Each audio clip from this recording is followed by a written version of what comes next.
আপনি ওনার ওয়াজ শুনেন কেন? ওনার সুর ভালো। ওনার ওয়াজ কেন শুনলেন? উনি যে মাঝে মাঝে দুই একটা চিৎকার মারে, খুব ভাল লাগে। উনি যে একটু কাইন্দা কাইন্দা কয়, এটা ভাল লাগে। উনি খুব হাসায়, এটা ভাল লাগে। তো কেউ হাসাইলে ভাল লাগে, কারো কাইন্দলে ভাল লাগে, কারো টান দিলে ভাল লাগে, কারো চিৎকার দিলে ভাল লাগে, কারো হুঙ্কার দিলে ভাল লাগে। তো আপনারে বুঝি বলছে ওয়াজ শুনতে ভাল লাগে কোনটা কোনটা, এটা লেগে নাকি? ওয়াজ শোনার মাকসাদ এটা যে আপনার সামনে 10 জন বক্তা আনা হলো, এবার আপনি সিদ্ধান্ত দিবেন কারে কি কারণে ভাল লাগে, কার কি ভাল লাগে। এই শেষ, এরপরে ওয়াজ শেষ। ওয়াজের উদ্দেশ্য, আল্লাহর কথাগুলোর উদ্দেশ্য হাসিল হয়ে গেল। আফসোসের বিষয়, আফসোসের বিষয়। অথচ কথা ছিল কোরআনুল কারীমের মধ্যে বারবার মহান আল্লাহ পাক রব্বুল আলামিন বলছেন লাআল্লাকুম তাযাক্কারুন। কেন কোরআনের আয়াত? যেন তোমরা উপদেশ গ্রহণ করতে পারো।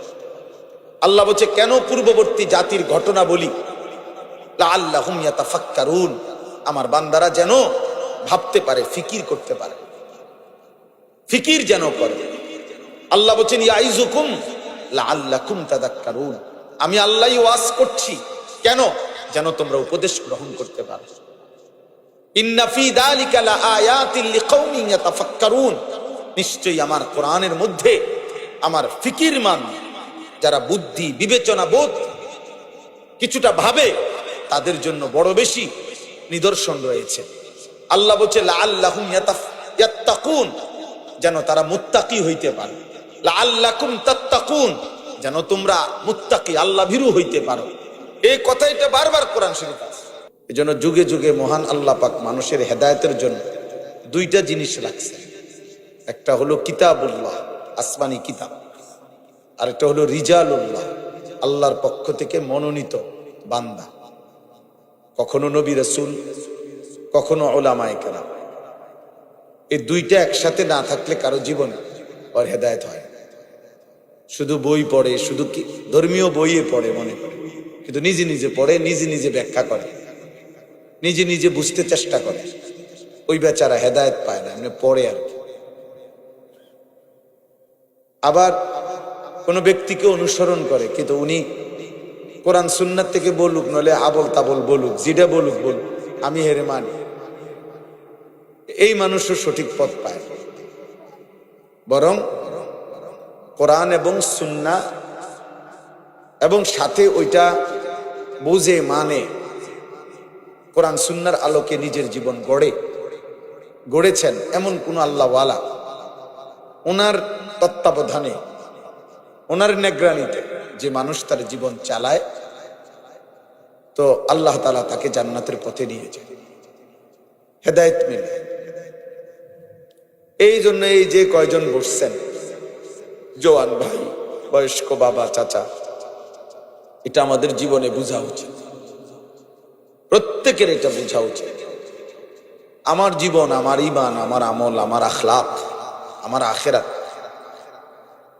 এটা সুন্দর করার জন্য, আমলের তৌফিক হওয়ার জন্য এই দুই জিনিস লাগবে: কোরআন সুন্নাহর অনুসরণ, কোন হক্কানি রব্বানি মুত্তাকি আল্লাহর কোন প্রিয় বান্দার সান্নিধ্য, সাহচর্য, ওনার সাথে উঠা বসা করা, ওনার কাছে আসা যাওয়া করা, নাই তো হবে না। এই জন্য কোরআনুল কারীমের মধ্যে আল্লাহ তাআলা আমাদেরকে প্রতিনিয়ত জীবনের প্রতিদিন আমাদের জবান দিয়ে আল্লাহ তাআলা এই বাক্যগুলো উচ্চারণ করায় যে সারাদিনে বলবা বারবার, ইহদিনাস সিরাতাল মুস্তাকিম সিরাতাল্লাযীনা আন'আমতা আলাইহিম। এই সূরা ফাতিহা সকাল থেকে নিয়ে রাত প্রত্যেক ওয়াক্ত নামাজে আল্লাহ তাআলা আমাদের জবান দিয়ে বলা। এখানে দুইটারই সমন্বয় আছে। একদিকে বলছে যে আল্লাহ আপনি আমাকে সিরাতে মুস্তাকিম, সরল সঠিক পথ দেখান। তো আল্লাহ তাআলা কোরআনুল কারীমের মধ্যে বলছে আন্না হাদা সিরাতি মুস্তাকিমান ফাত্তাবিউ। কোরআন শরীফের আয়াত, আন্না হাযা, এই কোরআন, সিরাতি মুস্তাকিমান, আমি আল্লাহ সিরাতে মুস্তাকিম, ফাত্তাবিউহু, তোমরা অতএব একেই অনুসরণ কর। তাহলে ওই যে আমি চাইছি যেটা ইহদিনাস সিরাতাল মুস্তাকিম, আল্লাহ বলছে এই যে নাও, এটা সিরাতে মুস্তাকিম। এরপরে আল্লাহ তাআলা বলছেন সিরাতাল্লাযীনা আনআমতা আলাইহিম, আল্লাহ আমি এমন একটা পথ চাই, এমন কিছু মানুষের সান্নিধ্য চাই যারা আমার পূর্বে সিরাতে মুস্তাকিমের এই নিয়ামত আমার আগে যারা পেয়েছেন, এমন কারো পথ, এমন কারো সন্ধান, এমন কারো সান্নিধ্য আমি আপনার কাছে চাই সারাদিনে, সকালে, দুপুরে, বিকেলে, রাতে, সন্ধ্যায়। তো আল্লাহ তাআলা বলেন ফাউলাইকা মাআল্লাযীনা আনআমাল্লাহু আলাইহিম, ওই নিয়ামত প্রাপ্ত বান্দারা হচ্ছে কারা? যাদের সন্ধান তুমি চাচ্ছ।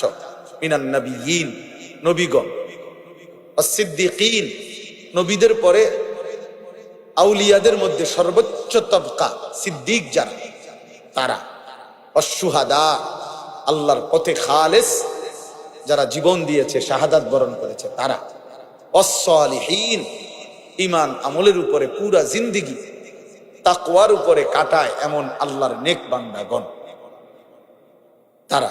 এই চারটা, নবীগণ, সিদ্দিকগণ, শহীদগণ, আল্লাহ তাআলার সালিহিন, নেক আমল, প্রত্যেকটা হুকুম আহকাম মানে এমন প্রিয় বান্দাগণ।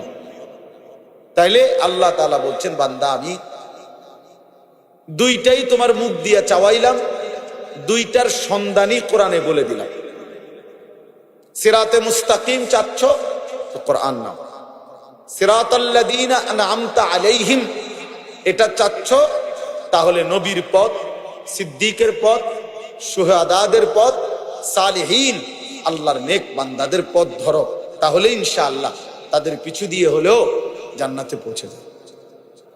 আমি এই মাত্র বলছি যে মনে করেন 100 ডাব্বাওয়ালা ট্রেন, 100টা ডাব্বা, তো ইঞ্জিন যখন এটাকে টাইনা নেয়, স্টেশনে যখন পৌঁছে, প্ল্যাটফর্মে স্টেশনে, তো স্টেশনে পৌঁছলে তখন যদিও 100 নম্বর ডাব্বাও যদি হয়, ওই ডাব্বাটা যদি 100 নম্বরও হোক, পিছনে হোক, কিন্তু এটাও স্টেশনেই পৌঁছে, হোক সে সবার লাস্ট, হোক সে সবার শেষে, কিন্তু স্টেশনেই পৌঁছে।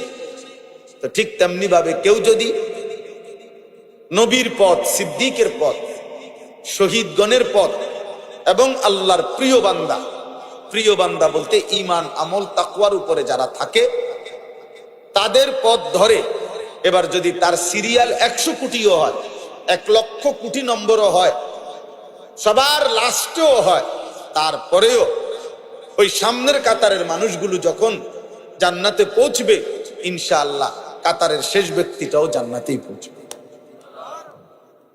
সামনে হয়তো সিদ্দিক আকবর, কাতারের সামনে ওমর আছে, ওসমান আছে, আলী আছে, আমি হয়তো পিছনে পড়ে গেছি, অসুবিধা নেই, আমি একবারে পিছনেই থাকি না, কিন্তু এই কাফেলা যেহেতু ঢুকতেছে জান্নাতের দিকে, ইনশাআল্লাহ আমিও ঢুকবো জান্নাতের দিকে।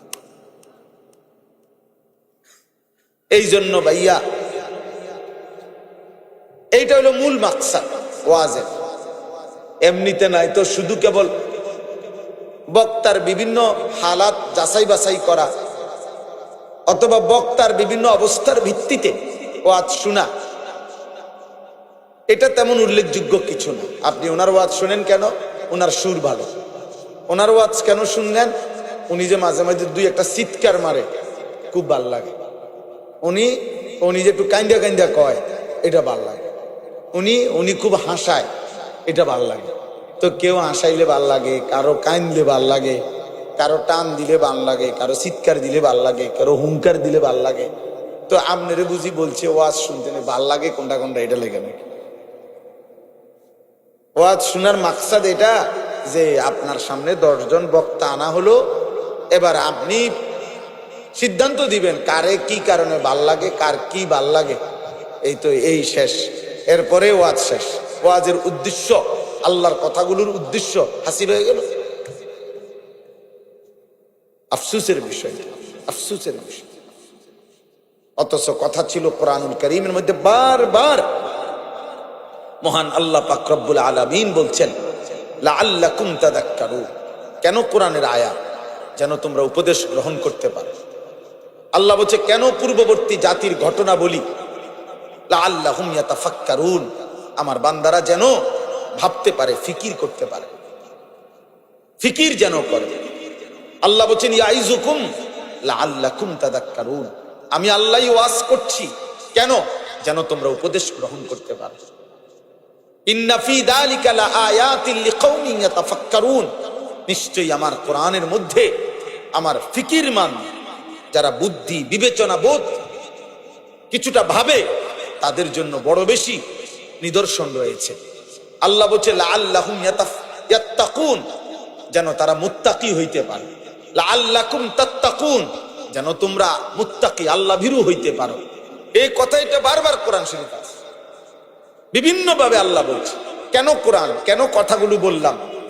আল্লাহ বলেন আমি কেন হুকুম দিলাম, কেন নূহ নবীর ঘটনা, মূসা নবীর ঘটনা, ইব্রাহিমের ঘটনা, ইসমাইলের ঘটনা, ইয়াকুবের ঘটনা, ফেরাউন, নমরুদ, কারুনের ঘটনা কেন বললাম? উদ্দেশ্য এই, বিকাল বেলা অবসর একটা কিচ্ছা শুনাইলাম, এসার পরে অবসর একটা গল্প শুনাইলাম, এই জন্য নয়। আল্লাহ বলেন ইবরাতুন, উপদেশ, তাযাক্কারুন, উপদেশ, ইয়াতাফাক্কাহুন, উপদেশ, উপদেশ, নসিহত, কিছু বুঝো, ফাতাবিরু, আল্লাহ বলছে আমার বান্দা কিছুটা ভাবো, বান্দা কিছুটা ভাবো, তোমাকে তো আমি আকল দিছি, তুমি তো ইনসান। এই জন্য দোস্ত, আমার একটা ওয়াজ, আমার একটা কথা, এটা আমি সব সময় বলি, আমার একটা সাফ বক্তব্য, সেটা হলো হালাল হারাম, জায়েজ না জায়েজ, পাক না পাক, আদেশ নিষেধ, কোনটা আল্লাহর হুকুম, কোনটা আল্লাহর নিষেধ, এই পার্থক্য জ্ঞান যার মধ্যে নাই, হালাল হারামের পার্থক্য যার মধ্যে নাই, জায়েজ না জায়েজের পার্থক্য যার মধ্যে নাই, ও কোনো ইনসান না, ও জানোয়ার, ও মূলত সরাসরি জানোয়ার। ইনসান তাকেই বলে যার মধ্যে হালাল হারামের পার্থক্য আছে, যার মধ্যে আদেশ নিষেধের বুঝ আছে, এটা আমার আল্লাহর আদেশ, এটা নিষেধ, এটা নিষেধ, এটা আমার জন্য করণীয়, এটা আমার জন্য বর্জনীয়। আমার মনে যা চায়, আমার চাহিদা পূরণ, আমার এখন 12 লাখ টাকা দরকার, খালাস, আমার এই চাহিদা পূরণ হইতে হবে, হালাল না হারাম আমি এত কিছু বুঝি না, আমি জমিও বেচছি, সুদও নিছি, কিস্তিও নিছি, সব মিলাইয়া 12 লাখ টাকা ব্যবস্থা করছি। আমার এখন নারী দেখতে হবে, আমার নারী দরকার, অতএব আমি হালাল হারাম বুঝি না, আমি মোবাইলে পারি, রাস্তায় পাই, টেলিভিশনে পাই, নর্তকী দেখবই আমি, উলঙ্গ ছবি দেখবই আমি, আমার কোনো হালাল হারাম নাই। হ্যাঁ, আমার এখন চাহিদা পূরণ করা দরকার।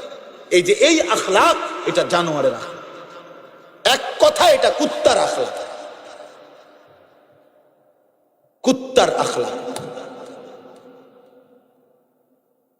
জানোয়ারের আখলাক।